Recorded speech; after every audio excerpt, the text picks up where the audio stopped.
Olá, pessoal, sejam muito bem-vindos ao Trends Newscast que está acontecendo no Summit da Explore. E o Summit focado em educação, naturalmente, traz um tema muito importante, que é a inteligência artificial na educação. E dentro dos 4 casts que vão rolar hoje aqui no evento, a gente vai abordar subtemas dentro da inteligência artificial na educação. O primeiro aqui hoje é Entre Humanos e Algoritmos, como redesenhar a aprendizagem no século XXI. E eu estou aqui com Simone Lederman, gestora de desenvolvimento do Instituto Catalisador. Seja muito bem-vinda, Simone. Albino Sestes Júnior. Sempre tem a pegadinha aqui, né? Quase nunca isso acontece, né? Beleza. Da Pi Sigma. Isso. Muito bem, aí ficou mais fácil. Gui Sintra, diretor de Inovação e Tecnologia, Fundação Lehman. Obrigado. E Sandro Bonaz, CEO da Conexia. Sejam muito bem-vindos. E a gente vai aqui fazer aquele papo fluido. Por acaso tem microfone para a galera, se vocês quiserem fazer pergunta? Quem está por aí, não. Se por acaso, né, fica aberto. Se não, até de repente alguém pode levantar a mãozinha, falar alguma coisa e eu repasso aqui. Vamos lá. Queria abrir aqui, dentro desse contexto, a gente está... para quem não me conhece, né, além de fundador e host do Trends News, eu tenho uma newsletter que chama Carta do Especialista. Toda sexta-feira, há 5 anos, eu escrevo algo relacionado a tecnologias, futuros, tendências. E na última sexta-feira, eu trouxe justamente uma questão relacionada a que nós estamos no novo mundo, que a gente não é só ser humano, a gente tem as entidades digitais também vindo para o nosso mundo e cada vez mais a gente vai trabalhar com o conceito de simbiose entre ser humano e máquina, inteligência artificial. E aí a gente vai olhar agora como que está acontecendo todo esse processo de aprendizagem, educação dentro desse novo contexto. E a gente aqui, para abrir The Ladies First, Simone, qual o maior risco de incluir IA na aprendizagem sem critério e sem intencionalidade? Ou seja, não é simplesmente o pessoal abrir o chat GPT e sair usando, não é isso? É isso. Bom, eu sou a Simone, eu sou pedagoga, eu sou a pessoa apaixonada pela escola e que não saiu da escola até hoje, né? A gente trabalha na escola todos os dias junto, quando eu falo a gente, a equipe do Instituto Catalisador, a gente está juntinho nas escolas, junto com os professores e estudantes da rede pública há 10 anos. Muito bem, aproveita já, qual que é o principal objetivo do Instituto? Catalisar a aprendizagem por meio da criatividade e da tecnologia. Opa. Então, tem tudo a ver com o tema de sim. inteligência artificial. O risco da gente não usar a inteligência artificial com critério é o mesmo risco que a gente tinha há 500 anos, quando o Comenius inventou a didática magna e definiu quais eram as disciplinas, que fez um compilado das disciplinas que a gente ia ter que informar as crianças na escola. É o mesmo risco de quando a Barça foi publicada, é o mesmo risco da Wikipédia, é o risco da gente reduzir o que a gente entende por educação à informação. Eu acho que educação, assim, de forma muito ampla, a gente pode pensar que é um guarda-chuva que tem um pedaço que é informação, sim, e aí a inteligência artificial pode nos ajudar de forma incrível e como nunca. Formação, que é o âmbito da experiência, é aquilo que acontece na escola. Quando a gente fala de educação integral, é o âmbito da experiência que vai formar nossos valores, nossa identidade, nossas conexões, vínculos, pertencimento. E o âmbito da transformação, que é como a gente vai pegar tudo isso, informação, e agir no mundo. Se a gente não tiver esse guarda-chuva completo, estiver falando só de IA, só de informação, a gente não vai formar cidadãos que vão transformar a realidade. Esse é o risco, a gente ficar de novo preso em um dos aspectos da educação e não olhando o guarda-chuva inteiro. Muito bom. E aí um principal risco disso, né, Simone? Novamente, é você terceirizar o teu processo de aprendizagem para a inteligência artificial, seria isso? Sim e não, porque a aprendizagem não é só aquisição de informação, processamento de informação, memória. Isso são, né, os atributos aí os mais óbvios que a inteligência artificial tem nos ajudado, né? A recuperar o acervo todo construído pela humanidade no passado, e o passado é um minuto atrás agora, né? Não é mais só o passado de 500 anos ou de 2.000 anos, é assim, o que a gente acabou de produzir há um minuto em algum lugar do mundo. A velocidade de processamento, a construção, né, de tabelas, planilhas, né, assim, como a gente devolve essa informação para a gente mesmo e para os outros. Isso é o que a IA pode ajudar a gente a fazer, mas a aprendizagem não é isso. A aprendizagem é compreensão. Se a gente não focar na compreensão, a gente, de novo, tá numa miopia. A gente está repetindo o que a escola tradicional sempre fez, que é olhar para o professor como transmissor de informação, a escola como um lugar, né, de depósito de informação, o estudante vai ficar em casa lidando com a inteligência artificial, e a aprendizagem é muito além disso. É como eu faço conexão com as informações, com o contexto, com como eu me relaciono com os outros. Isso a gente não tem como a inteligência artificial suprimir a ordem da compreensão. Muito bem, eu quero explorar bem esse assunto. Você tem um contraponto, você tem uma visão semelhante? Eu não sei se eu diria que é um contraponto, talvez seja uma visão complementar, mas eu acho que a questão da inteligência artificial ela extrapola o campo da educação, mesmo quando a gente fala de educação. Então, eu acho que é importante, isso até é uma discussão que a gente tem muito num grupo que a gente discute IA e educação, que às vezes a gente chama a inteligência artificial de uma ferramenta. Isso é um risco, né? Isso em si é um risco. Entender que, na verdade, a inteligência artificial ela deixou de ser ferramenta para ser uma infraestrutura cultural. Ela, de fato, influencia como a gente pensa. Isso muda completamente a forma como você aborda essa questão.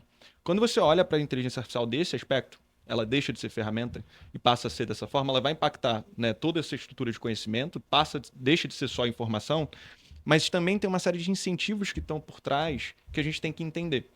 Toda questão técnica também tem uma questão social por trás. E aí eu vou contar só uma história curiosa. Assim, em 2022, né, novembro, é lançado lá o ChatGPT, a gente teve a oportunidade de visitar o Vale do Silício em 2023, muito com o objetivo de conversar com quem estava desenvolvendo as soluções. Por que a gente foi fazer isso? Porque, de novo, você pode ler o que você quiser, usar todas as ferramentas. Se você não entende as motivações por trás do desenvolvimento, você vai entender errado qual é a tecnologia que está sendo desenvolvida. E a gente tem que sair do mundo maniqueísta, de achar essas pessoas são ruins, essas pessoas são boas. Quais são os incentivos? E a fala para mim que foi mais interessante foi com desenvolvedores super legais, gente do bem, mas que eles estavam falando assim, olha só, nosso objetivo aqui, tá? Eu não vou falar o nome da empresa, mas era uma empresa grande, muito relacionada a esse tema. Falando, nosso objetivo aqui você tem um objetivo que está lá em Z, você está no ponto A. Sair de A para Z tem vários passos. Eu quero encurtar esses elementos. Se eu sair do A para Z sem ter esses passos, esse é o meu objetivo. O que acontece? Se achata a aprendizagem, né? Se achata, inclusive, a motivação para chegar lá muitas vezes.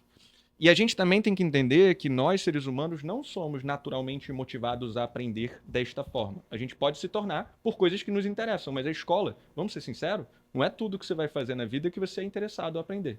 Então tem que ter espaço para criatividade, mas você também vai lidar com questões diferentes que vão lidar com as suas motivações. Quando a gente olha para uma tecnologia que tem como objetivo sair de A para Z achatando passos, ali está um risco grande para a gente de não pensar o que eu estou perdendo nesse processo.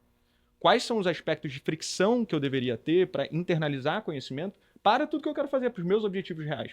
Porque alguém está me dando não só o objetivo, como eventualmente até moldando os objetivos que eu próprio tenho. Então, assim, para mim vai muito além da educação em si. Essas ferramentas, e aí a gente às vezes fala assim, então vamos criar uma solução socrática que vai fazer perguntas e não dar respostas. Gente, que aluno quer perguntas e não quer respostas? Então, muitas vezes o que acontece você vai direto para a solução que dá resposta. Então, isso não é um problema de uma ferramenta ou outra. Isso é um problema muito mais complexo que envolve uma sociedade inteira entendendo como que a gente consegue fazer para sim ter objetivos sendo alcançados mais rápido, mas preservando os espaços. E se a gente sair daqui falando que tem resposta, eu achei que ou a gente é todo muito genial em prever o futuro, ou eu acho que a gente está mentindo. Eu não acho que a gente vai sair daqui tendo resposta nenhuma. Perfeito, Gui. Eu tenho uma visão também, que é o que a gente desenvolve no Trends News, é mais do que você realmente trazer respostas, é você provocar reflexões. Então, eu acho que a gente tem que trazer pontos aqui. A gente está num momento da humanidade que as transformações estão acontecendo numa velocidade absurda e que muitas delas a gente não consegue prever o que vai acontecer nas próximas semanas. Então, a gente mapear o terreno, né, o que está acontecendo por aí é fundamental. E aí eu vou passar para o Albino e eu acho que você explorasse bem essa questão novamente da IA como ferramenta, desse olhar 360 graus para o processo de educação. Então, Renato, eu sou albino e até vou começar complementando o que o Gui falou, porque eu sou engenheiro de computação. A minha formação é computação. Sim. Eu sou desenvolvedor. Fui para educação, mestrado, doutorado, fui professor, fundei uma empresa e recentemente eu lancei uma IA que se chama Tutoria, que é exatamente tentar fazer uma IA que não seja só uma ferramenta. Por que eu estou dizendo isso? E isso tem muito a ver com o que o Gui falou, porque todas as pessoas todas as demais, a grande parte das pessoas que fazem computação, que vão para essa área de aprender a desenvolver e tudo mais, a gente é muito pragmático. O pessoal pensa, como o Gui falou, um começo, um final, e eu tenho que atingir esse objetivo. E eu acho que esse é o grande problema quando a gente olha para isso, principalmente aplicado nesse mundo que a gente vive de educação, nesse mundo que a gente não é só uma coisa pragmática. E acho que esse é um ponto que todo mundo que está desenvolvendo alguma coisa nesse sentido, e não só na educação, tinha que se aproximar mais, sabe? Eu tive a oportunidade recente de visitar muitos lugares, de ver muita gente da minha área trabalhando, desenvolvendo coisas. E quem está conseguindo fazer algo que está saindo um pouco do padrão são as pessoas que estão juntando várias pessoas que não são só técnicas de desenvolver um algoritmo, de usar IA para desenvolver outra IA e tudo mais, porque hoje tem um monte de ferramentas que ajudam a desenvolver software e tudo mais. E acho que esse é o grande risco de se a gente que está pensando qual que é o treinamento dessas IAs, está pensando o que vai estar por trás de todas essas tecnologias que a gente está desenvolvendo como humanidade, sermos pessoas somente pragmáticas, a gente vai desenvolver soluções que vão ser apenas pragmáticas. E esse eu acho que é o maior risco. E eu luto muito e tento fazer com que as pessoas entendam que não é só a parte técnica, mas é exatamente o que a gente está discutindo, né? A Simone colocou muito bem, educação é muito mais que isso, né? Como que a gente vai fazer isso? Não tem resposta pronta, né? Eu acho que é o grande desafio é tentar entender. E acho que a gente tem que fazer e ir aprendendo durante o processo também. Será que o Sandro tem a resposta pronta, Sandro? Legal, Renato. Bom estar com vocês aqui. Olha, Renato, eu entendo que algumas respostas a gente tem sim. Sim. Porque a escola precisa ser um jardim protegido, né? É como eu costumo fazer um paralelo com quando a gente recebe uma criança em casa, a gente se prepara para receber uma criança em casa, né? No mundo físico, você cuida da quinazinha do móvel, da tomada na parede. Quando as crianças vão para o ambiente digital, a gente precisa ter os mesmos cuidados. E quando a gente fala de inteligência artificial, a maior parte das plataformas são feitas para adultos. E as escolas, especialmente de educação básica, acabam usando, né, a tecnologia para que seus usos... E na maior parte das vezes, as pesquisas mostram isso, né, que mais de 70% dos estudantes já estão usando IA sem orientação das suas escolas ou das suas famílias. E as IAs que estão disponíveis e gratuitas, na grande parte dos LLMs, são para adultos. Então a gente já tem o primeiro problema que a escola precisa enfrentar, que os professores precisam enfrentar e os pais em específico, que é cuidar dos seus filhos, da mesma maneira no ambiente físico e do ambiente digital, seja com controle parental, seja na escolha de qual é a ferramenta que vai fazer. Então a sociedade precisa se organizar porque a gente tem uma guarda compartilhada das crianças, um pouco fica na escola, um pouco fica na família. Então, primeira coisa, como escolhe a ferramenta? Isso geralmente não está na discussão. Os professores orientam, olha, vá lá, use o ChatGPT, mas o ChatGPT não foi feito para aquela idade, não foi feito para aquela faixa etária. Então, a escola tem que ter muito cuidado sobre isso. A segunda etapa é, quando os pais escolhem uma escola, geralmente ele escolhe com base nos valores morais daquela escola, o que ela entende sobre racismo, o que ela entende sobre religião, é uma escola mais religiosa, mais progressista. Como é que a gente faz essa escolha num LLM? Que foi treinado e tem os seus vieses. Tem vieses que são implícitos, que é o nosso eco enquanto sociedade, a gente fala muito sobre a internet, mas tem outros vieses que são intencionais. É uma escolha de algoritmo. Até a escolha do treinamento do que a gente usa e o que a gente não usa é um viés escolhido. Então, se os pais escolhem uma escola com base nos valores da escola, que LLM ele vai escolher? Porque representa que valores que aquela família busca. Então, você tem a questão da faixa etária, que a escola tem que se preocupar, como se preocupa com a questão do mundo físico, qual é o conteúdo que aquela IA foi treinada, E aí eu acho que vou para a última fronteira. Então são coisas conhecidas, que a Sim. escola precisa responder.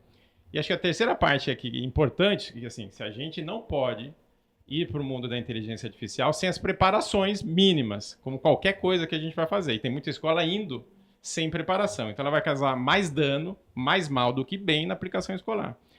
A terceira e última fronteira que eu acho que a gente precisa olhar, e é uma certeza, é que todos os materiais didáticos, os recursos educacionais foram feitos para o período pré-IA. Nenhum autor pensou na hora de produzir aquele exercício que a cognição necessária para fazer era acima do que um estudante naquela faixa etária teria. E quando ele usa uma IA para fazer aquilo, a IA vai fazer aquilo por ele.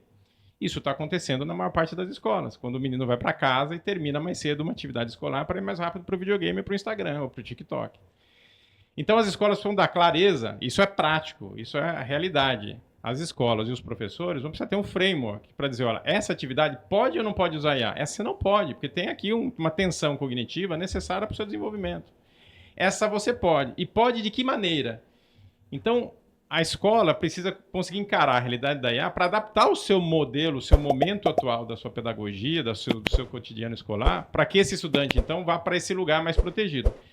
Eu queria terminar essa primeira fase sobre os cuidados, é de que não dá para uma escola, um professor, uma família, colocar uma criança, um jovem, um adolescente, para usar um LLM, uma inteligência artificial generativa, sem os cuidados de segurança e proteção. Essa é a primeira coisa que a escola precisa fazer.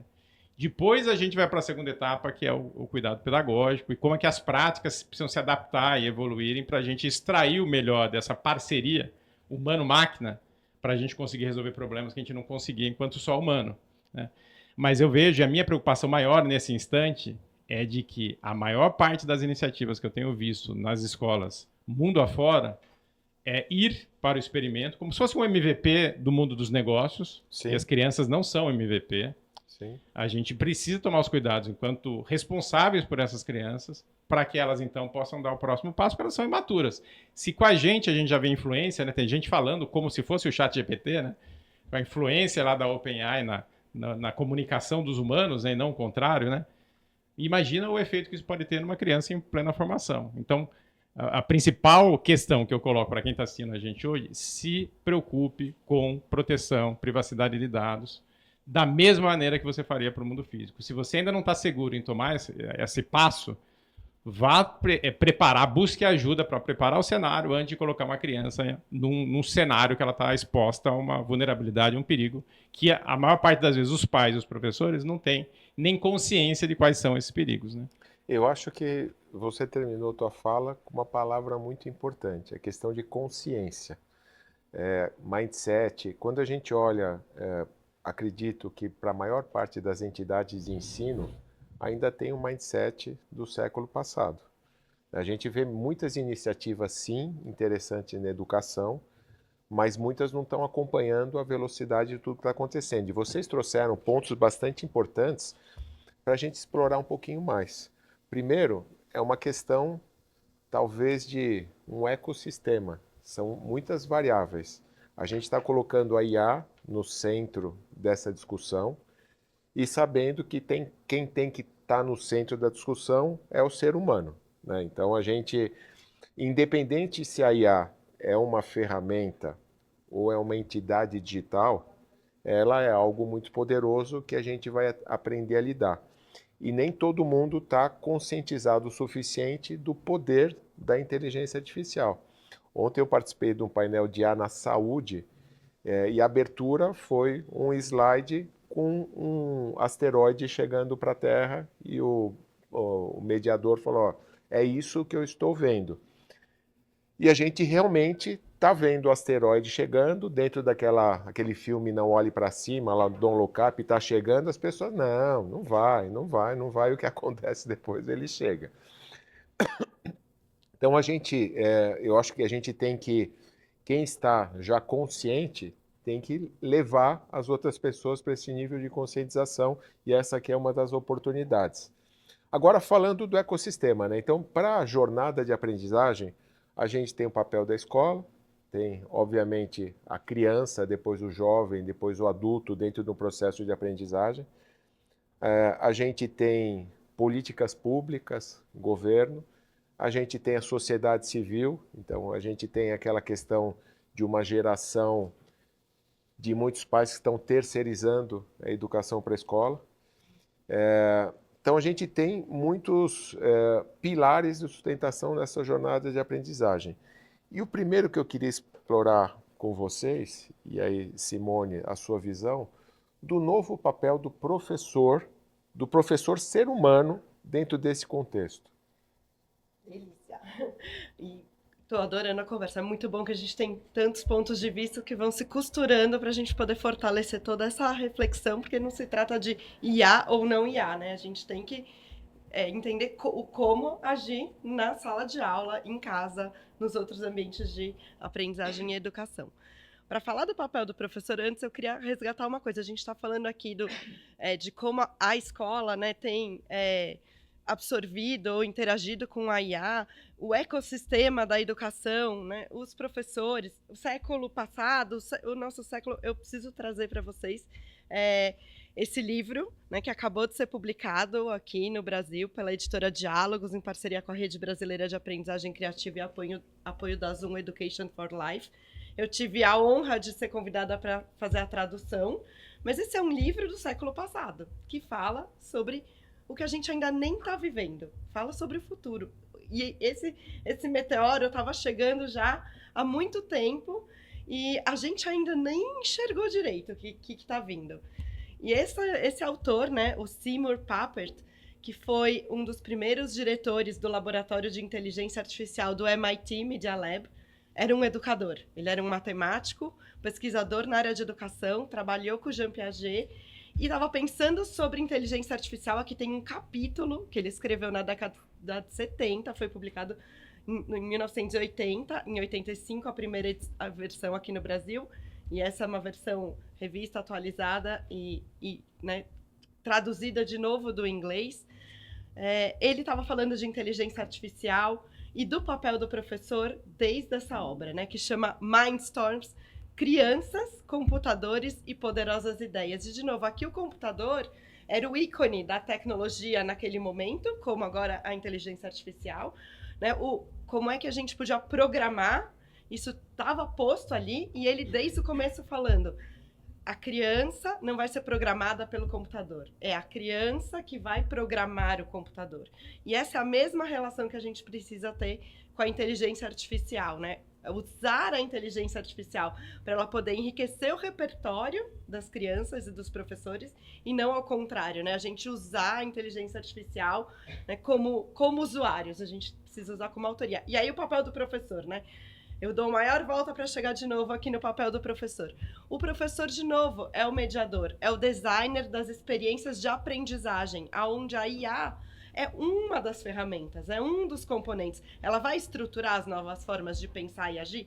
Sim, assim como a imprensa, né, se a gente estava num mundo oral e a gente teve a imprensa, a gente passou a ter um pensamento linear, por causa dos livros e da escrita, da disseminação da escrita. Quando a gente tem a televisão, isso muda, de novo. Quando a gente tem a internet, né, os hiperlinks e a nossa nova forma de acessar a informação, muda de novo a nossa estrutura de pensar. O que o professor tem a ver com tudo isso? A cada um desses momentos históricos, ele é o mediador, ele é essa pessoa que, né, que vai ser a pessoa que vai tomar o cuidado, que vai não proteger a criança daquilo que está vindo do mundo, mas dar a mão para a criança para auxiliar ela a interagir com tudo isso que está vindo do mundo. É muito difícil para a escola, né, para as escolas, para o ecossistema de educação, primeiro cuidar de tudo para depois deixar as inovações entrarem. A gente na escola tem que fazer tudo ao mesmo tempo, trocar o pneu com o carro andando. E não dá para falar, não vai entrar na escola, a criança em casa não vai usar inteligência artificial, ainda não temos a ferramenta adequada para as crianças. Tem muita ferramenta sendo criada em ambientes digitais pensados para as crianças, né? O LLK, Lifelong Kindergarten, no MIT Media Lab, é um dos principais lugares no mundo que desenvolveu plataformas e comunidades digitais especiais para a infância e para a adolescência, como o Scratch. Tem um cuidado enorme com isso. E o professor continua não sendo substituído pela plataforma, pelo Scratch. Ele é o mediador, ele vai fazer a ponte. As tecnologias vão trazer a informação, que é o quê. O como e o porquê continua sendo o professor, né, nesse papel de mediar o mundo para a criança poder, né, tá aqui habitando de forma segura e poder colocar a mão na massa e transformar o ambiente na escola e para além da escola, ela precisa dessa parceria. O professor é o parceiro. Boa. Gui, além de mediador, o que o novo professor precisa ser? Eu acho que o mediador ele tem todo um componente de conhecimento, né, de desenvolver essa questão do conhecimento em si, mas existe um componente relacional que, assim, eu gosto de mais da visão até que não são pessoas ou os alunos que estão no centro, mas sim as relações que acontecem na escola, né? A escola em si é um ecossistema. E aí eu acho que tem duas formas de você ver por que a gente tem que olhar para o papel do professor nesse lugar. Uma forma é uma forma pragmática, que é falar assim, olha, com inteligência artificial, o que eu deveria preservar do aluno porque vão ser as habilidades mais importantes? São as habilidades relacionais. É o outro. Mas a gente pode olhar e falar, mas tem várias coisas que as inteligências artificiais estão fazendo, então talvez isso aí seja só um apego nosso.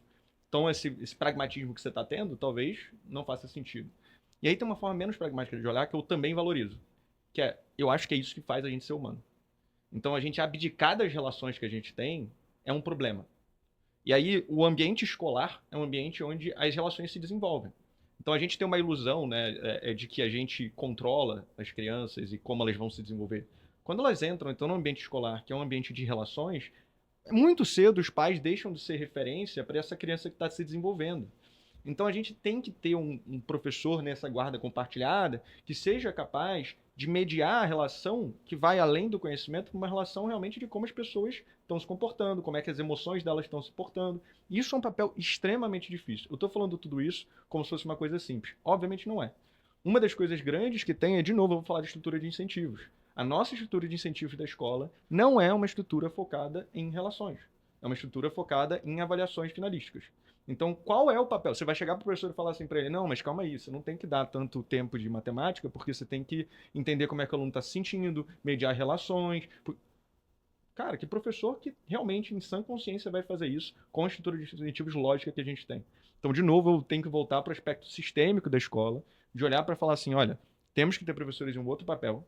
Esse outro papel tem um aspecto de conhecimento do como né, do como e porquê, que é fundamental, mas também tem um aspecto relacional. Esse aspecto relacional precisa ser preservado, seja pragmaticamente ou não, e a gente precisa olhar para as estruturas de incentivo por trás para conseguir entender se essas relações estão se dando.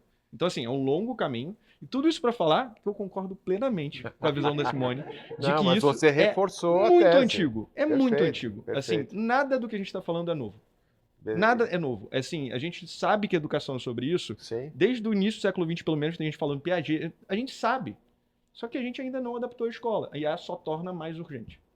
Perfeito. E aí eu vou explorar um pouquinho mais com a Albino um outro ponto de vista. Ainda falando do professor, mas hoje a gente está com uma geração que consome os conteúdos de maneira muito assíncrona ou online. Então, e a gente tem cada vez mais recursos de IA que você pode ter uma aula com Einstein, com quem você quiser. Albino, e dentro desse processo, né, a gente está sabendo que o professor humano tem um papel importante aqui de mediador dentro desse novo contexto, mas e o outro lado, né? Será que a geração que está aí ainda quer ter o professor humano? Então, Renato, com certeza, não acho que isso não vai acontecer, né? Não defendo esse ponto de ser técnico muito nesse sentido. E eu vejo que, tentando responder o que você me perguntou e juntando com o que eles estavam falando, no último ano eu tenho feito muita formação de professores, principalmente em escola pública. Eu sou do Paraná e eu trabalho muito no Sul, então Paraná, Santa Catarina e Rio Grande do Sul. E eu faço todo um preparo com tudo que a gente está discutindo. A gente tenta fazer isso e normalmente são 8 horas. Então você tem um período ali durante o dia para fazer uma prática, alguma coisa que você consiga ir do começo ao fim de como que você quer que ele saia, pelo menos um pouco diferente de pensamento. E quando chega na parte prática, 95%, e eu devo ter formado mais uns 5 mil professores esse ano, 95% vai fazer uma cruzadinha, vai fazer uma imagem da criança jogada no chat GPT para fazer pintura depois, tipo Bob Goods. Mesmo eu falando tudo que ele falou sobre questão de privacidade, sobre... Eu tô tirando o direito daquela criança, da imagem dela, eu simplesmente peguei uma foto que eu tirei na sala de aula e jogo no chat GPT e peço isso, sem nem pensar no que tá acontecendo. Mas por quê? Porque está sobrecarregado. Ele só quer ganhar tempo para criar atividade mais rápido, ele quer conseguir fazer isso de uma maneira mais eficaz e ele olha para a inteligência artificial como uma solução mágica de ganhar tempo. E acho que aqui que é o grande ponto, né?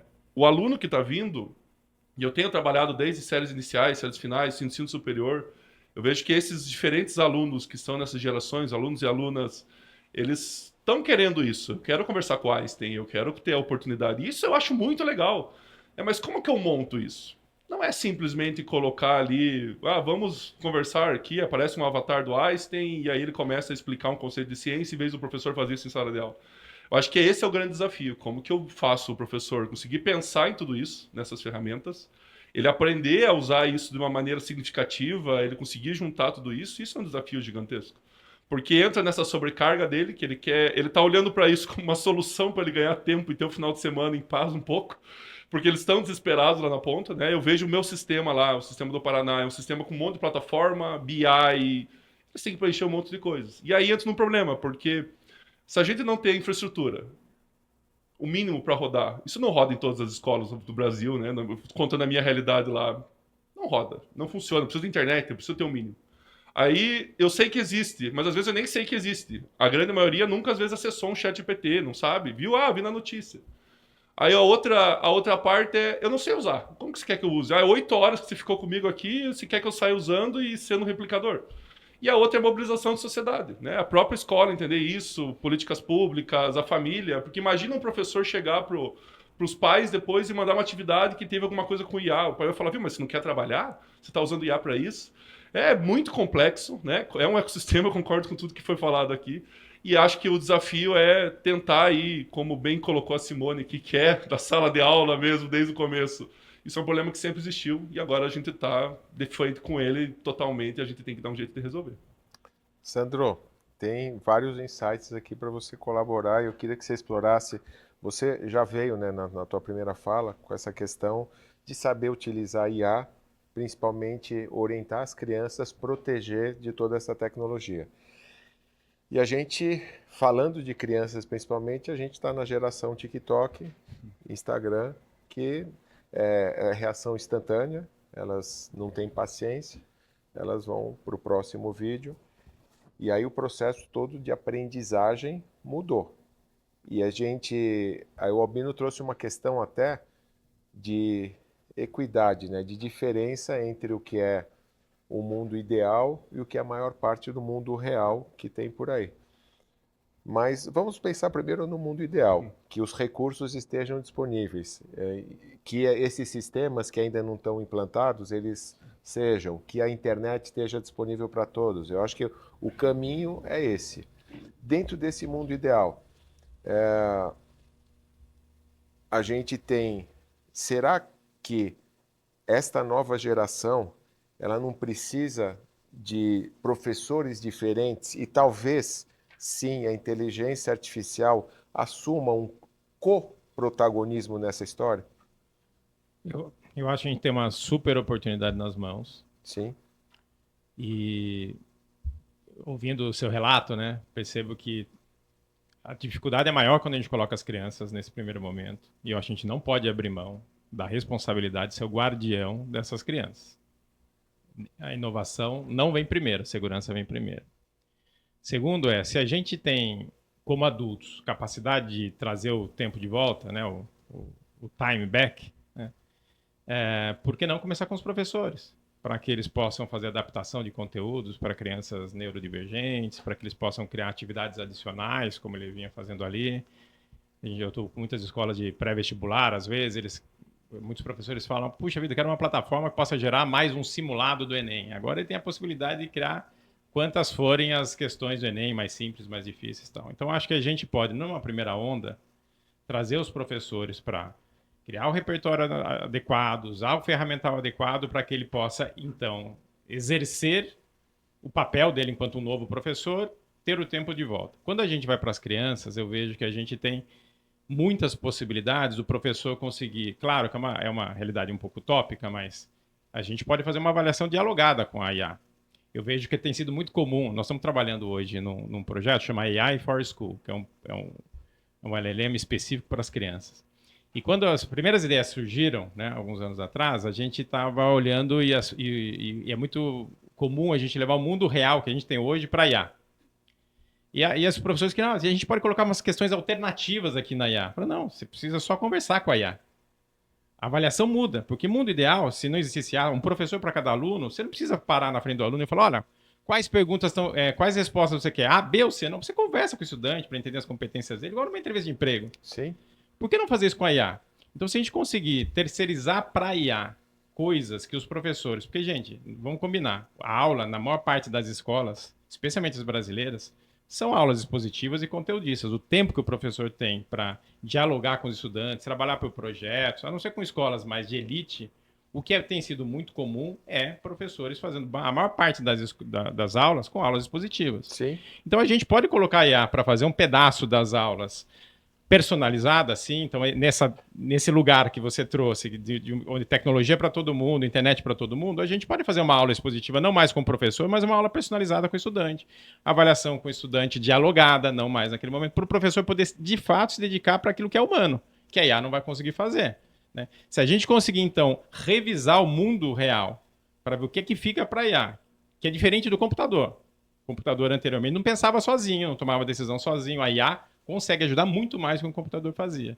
Então, mas eu começaria primeiro com o professor, para ajudar a trazer o professor para o jogo, para ele se preparar, criar repertório e saber usar a ferramenta. Depois eu passo para as crianças e começar a revisar o que é que a IA pode fazer com segurança, mas dentro do que eu chamo de soberania pedagógica. Vamos ter que tomar cuidado, porque, gente, a IA democratizou o acesso, mas concentrou poder.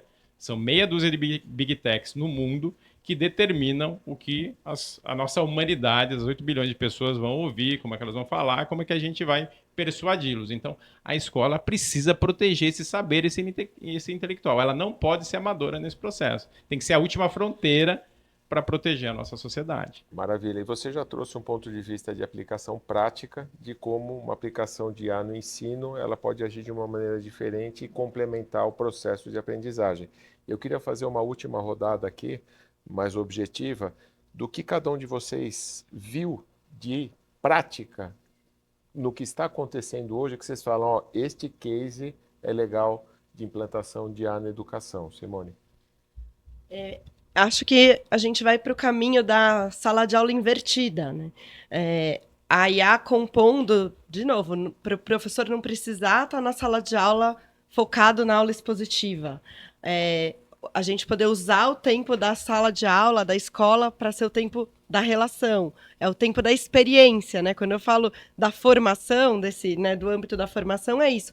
Que a escola seja o tempo e o espaço para conexão humana, para experiência, para relação, e a gente aproveitar a IA para isso. Então, que o professor possa desenhar experiências de aprendizagem que começam antes do encontro daquele dia na sala de aula e que, de forma muito cautelosa, cuidadosa, criteriosa e orientada, que ele possa pedir para os estudantes, né, acessarem determinados portais, plataformas, que aí, né, tem que ser, de fato, concordo, com muita responsabilidade, e tem que ter assim como tem que ter letramento digital para as redes sociais, tem que ter letramento digital para usar a inteligência artificial, mas isso a gente vai aprender fazendo nas escolas.